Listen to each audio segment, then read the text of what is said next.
My 2-year-old son kept shouting this very inappropriate word at Disneyland. I took my son to Disneyland a couple weeks ago for his birthday, and guess what word he continued to shout? Yep, shouted it at the top of his lungs. In Cars Land, on the Dumbo attraction, at lunch, and at dinner. Do I use that word in front of my son? No, I do not. Does my husband use that word in front of our son? No, he does not. Do we use that word when our kids aren't around? Absolutely.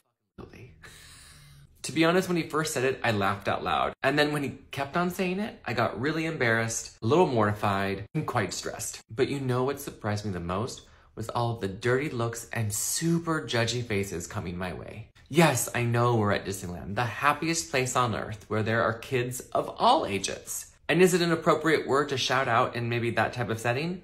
No. However, if you know my son, you know he's not trying to say that word. His favorite type of animal at the moment is a frog. But for some reason, he won't just say the word frog. He has to say the word Frogger. And unfortunately, his G sound sounds a lot like K instead of G. And his R sound isn't very noticeable. So if you reduce the R and change the G to a K, it sounds like yeah. I guess what I was looking for in that moment was some encouragement and maybe even some positive reactions from fellow parents. Like, it's okay, you got this, it's fine. Or maybe even just like a, been there, don't you worry, it's okay. Rather than like Medusa turning people to stone.